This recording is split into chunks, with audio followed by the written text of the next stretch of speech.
I didn't even remember putting it in the cassette.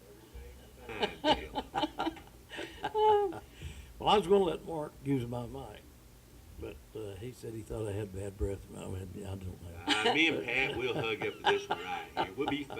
Watch the monitor. He's going to share a mic. I can't see the little colored things bouncing up and down. Oh yeah, Oh, I see the needle we over there. peeking out over there. Okay, Well, well, I just have, it's hard to believe that we've been over here 30 days already. And I was just thinking this morning, your mic wasn't working. One of you was. it's Mark's It's mic. mine. Mhm. At first, and I had it on right, but Tim had called and said it sounded distant, so I just cut it off, cut it back on. Sometimes that makes the difference. Yeah. That's been 30 days already. That's hard to believe. Well, 30 days. you've got And the you- bugs worked out, ain't you, Bill? Looks like you've got her broke in good here, I've Bill. just about got this board down pat. Oh gosh! Well, good morning, everybody. We're from the whole store, the health food store out on 64 West, and we will be closed tomorrow. But we got a big sale that's coming up on Saturday and Sunday, and it's our 25th Let Freedom Ring sale. And what better time to have the Let Freedom Ring is around the 4th of July because we're talking about freedom. And with it being our 25th sale for the Let Freedom Ring, we'll have 25% discount. So a lot of people's enjoying the 4th of July, not having to work and everything. But some people really don't understand the importance of the 4th of July. They think it's just time for fireworks and picnics and stuff like that, which is always great because we can celebrate. But it's also the Declaration of Independence. And in the Declaration of Independence itself, and I've got my United States Constitution book laying right here beside me, it's talking about nature and of nature's God, and it says that we're endowed by the Creator with certain unalienable rights. So in that Declaration of Independence, it talks about religion, and everybody talks about keep religion away from politics, but that's not the case. The Bill of Rights even, it says it is the right as well as the duty of all men in society, publicly and at stated seasons to worship the Supreme Being, the great Creator and Preserver of the universe. Now, I'm not making this up. This is actually in the Bill of Rights. Even in the Bible is our guidebook, and the leaders that were the closest to God were the ones that were the leaders. That's the men that were the leaders, the ones that were closest to God. Even in Proverbs, and I'm talking real fast here because we've got a guest speaker today. Proverbs chapter 12, verse 2, it says, a good man obtains favor of the Lord, but a man of wicked devices will he condemn. That's Proverbs 12:2. Don't ever take scripture for granted. Always refer to it yourself and read it and make sure people's telling you the truth. But the times that we're in right now, you can watch the news, you can watch the weather, all the crazy people that's here in the world. We need all the blessings for our community that we can get. And we've had our radio show for over 9 years now, and we've never had a guest speaker. But today we got a guest speaker, which should tell you something. I'm really honored to bring to you Mr. Derrick Palmer, who's running for Sheriff of Cherokee County. And I just want everybody to learn who he is and a little bit about his background. Good morning, Derrick. Good morning. And what I'd like to find out just a little bit for our listeners is a little bit about your background. Are you married? Okay, I was born here in Cherokee County. I've lived here all my life. I'm 42 years old. I was actually born in the old General Hospital here in Murphy, the old marble building. That Oh, a lot of yeah. people know where Yep, that's at. I remember that. I was born there. My mom and dad is Ronnie and Barbara Palmer. My dad, Ronnie, was a pastor here in Cherokee County for 28 years before his death there in 2006. My mother, she worked at the Veterans Administration Office here in Murphy. She retired there. And, it's funny that this is 4th of July and honoring the independence of our country. And, I was thinking about all the people my mother worked with and helped over the years. And she really instilled in us a pride of this country. And, Exactly. and what the men and women give. And what it's so all we can be about. free. But she worked there at the Veterans Administration Office. I'm a graduate of Murphy High School. I'm married. My wife, Cindy, her maiden name's Raxter, Cindy Raxter Palmer, is from Andrews. She graduated from Andrews High School. And we've been married for 19 years. Awesome. That's awesome. We have 2 children. My daughter just recently graduated Murphy High School, and she is a freshman at Appalachian State University. That's a good school. And my son is an 8th grader at Murphy Middle School. And we also have a great niece that lives with us. Her name's Tori Wilson, and some people may know her family. She is the granddaughter of Frank and Lily Mae Wilson over in Peachtree, and their Lily Mae was Barnett and all those folks over there. But she has lived with us for about 3 years now, and she's been a blessing for us. She's a senior at Murphy High School, and so we consider her ours, even though she's our niece. So I say we have 3 kids. Right. Yeah. Yeah, that's always a good thing to help Right. people out. We've got a friend that we're trying to help out a little bit right now also. Well, one of the things I wanted to also discuss is, since you're running for sheriff, do you have any kind of background in law enforcement? I do. I started law enforcement in 1996, and I worked, first of all, I worked as I was at Western Carolina.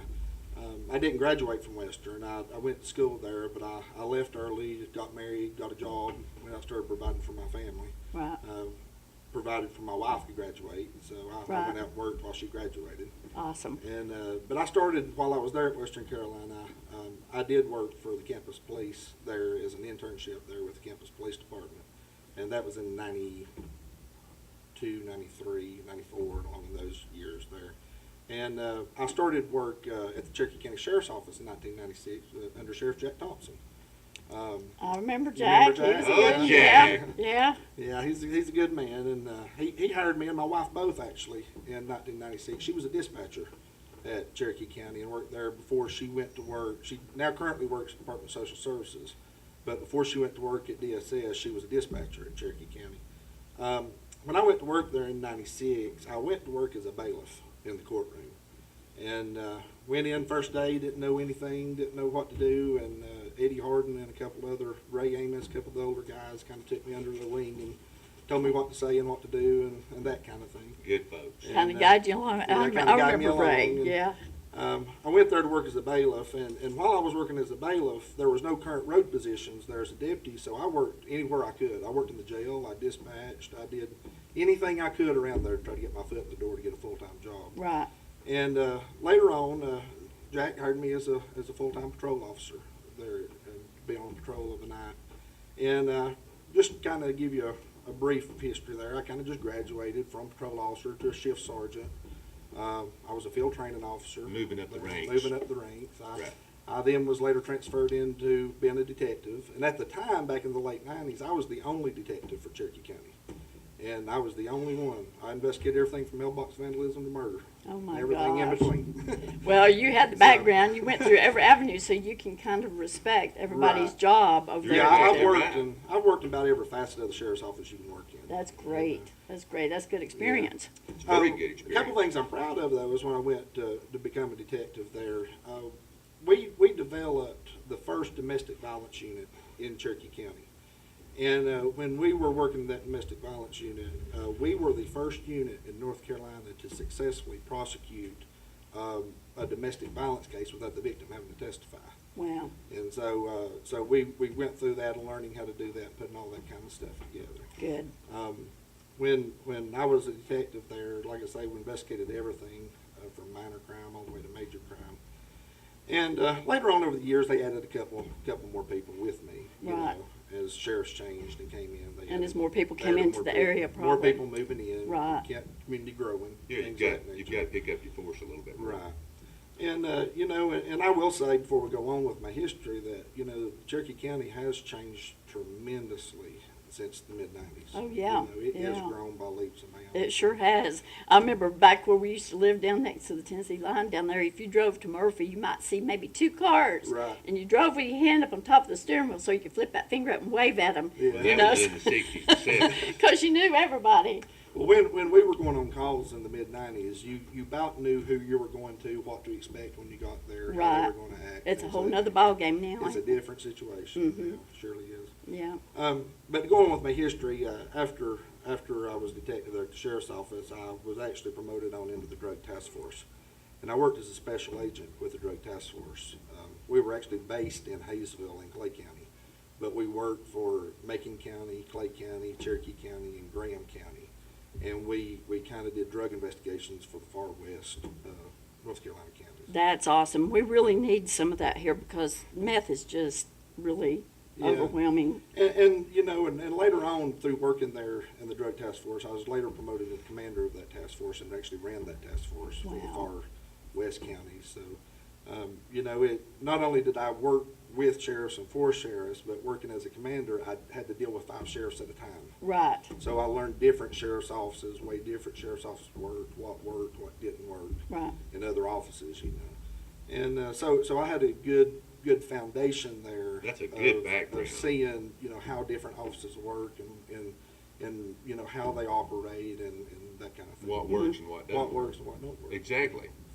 And so, you know, I worked there for years until I retired there. But after I retired from the task force, I felt the calling to go into ministry. Mm-hmm. And so in 2006, I began my ministry and announced my call to preach and did some evangelizing, working with different churches, mission trips, things that area, or, you know, going down the country, in country and out of country on mission trips. And in 2007, I was elected pastor of Venture Street Baptist Church in Marble, where I served there for 7 years. I just recently retired from there. I stayed there Wow. 7 years. at That's Venture awesome. Street. Well, you know, that spiritual background too, that helps people with compassion towards Yeah. people that, you know, maybe wrongly Right. jailed or even Well, the- even people that are in jail. Well, the They thing Speaks a need, lot about it about is- morals too. well, they need that compassion. I you had know. I had an old sheriff tell me one time that, you know, when you're dealing with inmates in the jail, he always used this phrase. He used to say, "They're not in there for missing Sunday school. Right. They did something to be in Exactly. there." Right. Right. And but one thing I did learn over the years is that, you know, just because someone has been arrested or because someone's in jail doesn't necessarily mean they're a bad person. Right. Sometimes there may be bad situations, bad circumstances, bad history, you know, background, family. A lot Right. of things can play into Oh, that. it sure can. And they're not necessarily them themselves are bad people. Right. So, you know, you have to distinguish between that and work through that, you know, as to what their situations are and why they're there. I think everyone would agree that no matter who's in there or what they've done, you know, that they're still somebody's family. And that Exactly. family wants them treated humanely. Right, right. And that compassion goes a long way with people too, because if you want them to correct their ways, and you know, it's like they have to have compassion of the Not only people. that, but you're setting a good example. Well, yeah, that's basically what I kind of focusing towards. Right. So that is the big focus Right. right there, I think. But with that being said, do you have specific reasons why you'd like to be sheriff or? Yeah, and I will talk about that in just a second. But just finishing up on Oh, yeah. on the history, the background there. You know, some things that people might want to be interested in is while I worked at the drug task force. You know, I received some specific training. You mentioned methamphetamine, for example. Right. I did specific training with the DEA in Quantico, Virginia, doing investigating meth labs and being able certified to enter and exit meth labs. Oh my and gosh, dismantle that's labs awesome, and Derrick. things I of didn't know nature. that. Good.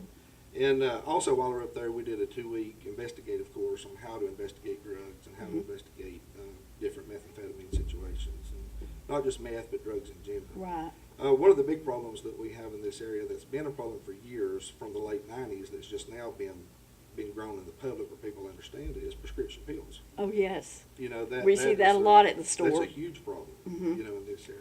As Yeah. a matter of fact, in early 2000, we petitioned legislation back then from the Drug Task Force to enact laws making stiffer penalties for pill use and misuse of prescription pills. And at the time, the response we got was, that's not an issue, that's not a problem. It is a problem. And it is a problem. Doctor We were shopping seeing goes it with here. that. Yeah, we were seeing it here, but they weren't seeing it up toward Raleigh on the East Coast. Right. So what was happening is they wasn't interested in it at that point. But now, as you see, as time has progressed, it's become a problem everywhere, and now they've enacted laws to make things different. You know, so that's just one illustration of how, you know, through my history, we try to be proactive on things and get a jump on things before it happens. But I have had a lot of different trainings on drug investigations and investigations in general. Right. You ask about why I want to be sheriff. To be honest with you, when I was first approached about running for sheriff, I was kind of in a quandary about whether to run or not run. As you know, I started my ministry. Right. I went into ministerial field. And about September of last year, I felt the need for my church. It kind of got to a place where I felt like I'd done about as much as I could do with the church, that it was time for somebody else to step in and to take over and to help it grow farther. And, you know, as the Bible says, some plant, some sow, some will gather. Right. You know, you Time may not for be all there that. for the whole thing. You know, your job may There's be a to time plant. and a season for everything, that's it. But I felt like my time was up, and it was time for me to leave. Well, last September, when I resigned, I promised them that I would stay through the 1st of March, give them a period there where they could find another pastor and Right. help them through that process. And during that time period, I was really struggling trying to figure out what it is that God wants me to do, where He wants me to go. I was approached during that time period by several friends who wanted me to run for sheriff and who tried to encourage me for running. And I was kind of reluctant, very reluctant to do that. And I never have been a politician. I have never gotten involved in politics. In all my years of law enforcement, I kind of just stayed out of that realm. Right. Didn't get involved in it. And so I was very reluctant to do that. And as time kept getting closer and closer to file, things kept stirring up more and more inside me.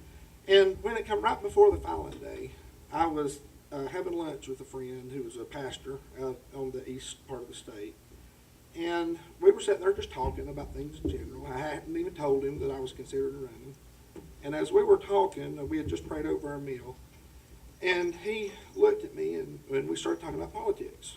We started talking about things in our government and our country and our state and different things that was happening and going on. And he laid his fork down and he stared at me just as straight as he could. And he said, "You know what the problem with our country is?" And I said, "No, tell me, what's the problem with our country?" He said, "Good Christian men won't get involved. Exactly. I agree. And they won't get involved I with the agree. political And that's process." exactly what You we hit the need. nail on the head. And that was just like a ton of bricks that hit Yeah. me in the chest when he said that. Yeah. And I thought, That was, okay, that was your final that was- calling that right was my there. final calling from God, saying, "Okay, I've told you to do this. That's Now go it. do Yep, yep.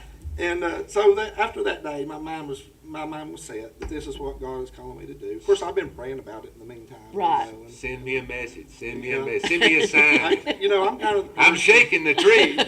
Some people may or may not agree with, but I'm kind of the person who sometimes want to see that fleece. You know, you want to lay it out and God Yeah. show me, what you want me to do. Well, that was my fleece that I had laid out, and he showed me, and so I said, "Well, I'm not going to argue anymore. I'm just going to do it." Yeah, that's probably the reason you felt like your time was done at Vengeance. Right. And it, Exactly. Yeah, You and all know, this it was was it's falling like into a place. stepping stone. Exactly. Exactly. Everything Yeah. happens as it should. Everything was falling into place, and sometimes we're too dumb, I guess, to realize what God's doing. And I know, had to smack us in the face a little just kind bit. of laying everything out. But you said something interesting at the start of the broadcast that I just like to echo and Sure. piggyback on you if possible. But you talked about the separation of Christianity and politics and government and things of that nature. You know, there's an interesting quote by Thomas Jefferson that he said as they were debating all this. He said that if we don't stop talking about the separation of church and state, people's going to think it's part of the Constitution. And that's exactly Right. what's happening. Right, right. And the only thing to clarify this, so as people understand what we're talking about, you know, our nation has taken this to the extreme, I think, to the far side. But the only thing of separation of church and state involves, the only thing it talks about, is so the government cannot set up a religion and force you to follow it. Right, That's all there is to it. right. But we have taken that to the extreme and saying we can't pray in school, we can't do this, we can't Right. do that, and that is not even addressed. And you see, the farther the way that people get, the worse everything gets, the Right. situation. You know, it's like when we were growing up, we never heard tell anybody going into schools and shooting their friends and their Right. teachers. But, you know, they took God out of the schools, took prayer out of the schools, and it just kind of Well, dwindled down if from you look at there. our Constitution and Bill of Rights, and you look at our country as a whole, Exactly. up until the 60s, 50s, 60s, 70s, up through there. If you look at our country as a whole, our country was founded upon the Bible. That was Right. the book. It certainly founded was. upon. Yeah, And all the rules and regulations that our country is built upon was built upon the Bible. right. And actually, you know, in early school days and in Congress and everywhere else, they started out with prayer. They started out with reading the Bible. As a matter of fact, in school, you know, for their literature classes, they taught from the Bible. They had kids reading Bible chapters, and Right. and that's what they taught from. And somehow over the year, it's become a taboo subject, you know, saying that we're not supposed to do that. Well, that's what our country has done all these years. It's and gotten now, farther and in the farther last away. 20, 30, 40 years, now we're saying we can't do it anymore. Yeah, You know? and the U.S. is in a state of crumble, basically. But to get everything back on its feet, we have to start with our community. Right. You know, it's like the foundation. The communities are the foundation, and that's one of the things we've talked about for a long time is getting the community ready for whatever can possibly occur. Yeah. You know, so. Yeah. So far as sending some money or anything to help with the campaign, do you have somewhere that people can send money? Well, I've got several ways Okay. that they can donate if they would like. My campaign manager is Mark Thigpen. You can contact myself or Mark for that to donate that personally if you would like. Also, I have a web page that I just put online last night.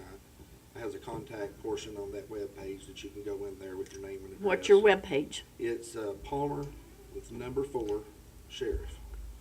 Okay. Palmer for Sheriff, but the 4 is the number. Oh, I like that. I like it. That's clever. And that's what the name of the website is. I also have a Facebook page, Palmer for Sheriff Facebook, Okay. and also a personal Facebook page. You can contact me those ways also. If you're not my friend, go ahead and contact me, and I'll friend you on the pages, and that way you can get the information that comes out as I post it. Right. And is there a number or somehow they can get in touch with Mark Thigpen? Well, they can call me at 557-3069. Okay. 3069. The reason I'm reluctant to give you Mark's number is because he's got several different phones, and I'm not sure which one. Right. People call me from. But if they get in touch with you, then you can Then I refer can them. refer them on to. Okay, Yeah. that sounds good. Yeah. Yeah, that sounds really good. And is there going to be like a fair and impartialness with the sheriff's Well, department? I think that's essential. I really do. And when you talk about being fair and impartial, you know, we live in a society, I think, and I've experienced this a lot while I've been out politicking and talking with people and finding out where people's at. People are kind of disheartened with their government, Right, both local, state, and federal. Right. They're just disheartened. right, And some people have the attitude of that, you know, certain people get certain things, and my vote don't count, and it don't matter what I want. Everybody's vote counts. You know? And you're exactly right. You know, we need to vote, regardless. I Right. agree. You need to cast a vote one way or another. And when people are complacent, that's when tyranny takes Right. control. It is. You know, It so is. that vote is really important. And I talked with the election board over here at Cherokee County, and they said that you can, if you haven't registered, which I'm begging people to get registered, because again, that's our right. That's what the 4th of July is about, is our independence. So you can register by October the 10th. And the building that you go to is over here in the square in town, here in Murphy. And there's Macon Bank. The old Goodyear And building. there's, anybody that's here local, they know. If you've been here a while, you know where the Goodyear. It's like building saying, is. well, you go down by that stump and turn there at the old barn where it Pretty used to good, be.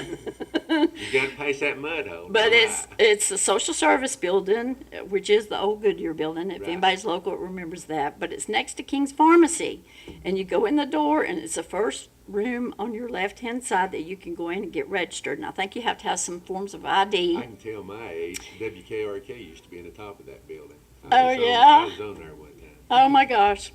And if you want to vote early, because some people don't like to vote because they have to go to the polls, you know, and everybody's standing there looking at them, and it's just kind of stressful for a lot of people. But you can also early vote in the same building. It's that building that's next to the King's Pharmacy. It's between that and the other bank up there, Regent Bank or whatever that is Yeah, up a lot there. of people remember that as the old DSS building also. It's Yeah. the blue building there in town. Yep, it sure is. You go straight in the door. It's on the left-hand side. And you can vote early beginning October the 23rd. And then, of course, the election is November the 4th. You know, so if you haven't registered, it's really important to get registered. We need your vote. And it's registered by October 10th. Early voting begins October 23rd. We're going to be voting early, too. We always Yes, do. definitely. I like we'll to be do. going by and seeing Marsh. I recommend anybody to vote early, to go the first day and vote. Yeah. You know, I can, this same thing in the primaries, when it comes to primary voting, I plan to vote, and then a couple days pass by, well, I'll go tomorrow, and before you know it, the day was there, Exactly. and then I had things happen that day, and I finally showed up to vote, but it was late in the day that day, and I thought if things had been just a little bit different, I may have missed it. That's right. So, you know, Well, it I doesn't hurt to encourage vote people early. to vote early. That So- way, at your convenience, Yeah. actually. Don't put it off, because who knows, you might come down with a flu or whatever and just can't get out, you know. One thing I do want to mention too is also if you're planning on voting by absentee ballot, the last day to request an absentee ballot by mail is October 28th. October the And 28th. so you have to Okay. request it by that day. That's They've if changed you, things a little that's bit if you this send year. it through the mail, Derek, is Well, that? they've changed Well, the absentee ballot a little bit this year. Mhm. If you know you're going to be gone and you're going to be absent during this time period, you have to request it, and they mail you an absentee ballot, Right, and then you have to get that filled out and Good, turned back good to in. bring that up, actually. Yeah. Because Right. there's a lot of people that might be out of town or Yeah. something. well, yeah, and it's like Derek said, it's good to vote early as soon as you can possibly get there to vote. At your convenience, As- as yeah. early as possible. Because again, like you say, there's no telling what could come up because people have stuff happen in their lives all the time.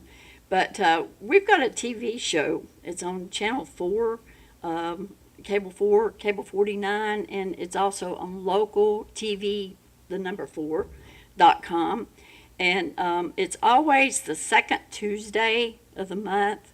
But sometimes you can catch it at other times because the TV station records it and replays it throughout the month, so you can catch it at separate times. But if you want to catch it live, it's the second Tuesday of each month. And in September, on that second Tuesday, and also in October, we'd like to have you as our guest Well, thank you. I speaker appreciate it. on the TV show. And the TV show is from 11 o'clock to 12 o'clock. We'll have a whole hour to talk about things, and that's in September, October. But during the meantime, it's always the second Tuesday of the month. Now, this coming month, I think the TV station, they called me yesterday, and they have to be out of town, so it's actually going to be the third Tuesday this month that we'll be on there. But I hope everybody has a good 4th of July. Safe 4th of July. Be sure that you remember our Let Freedom Ring sale, which is the,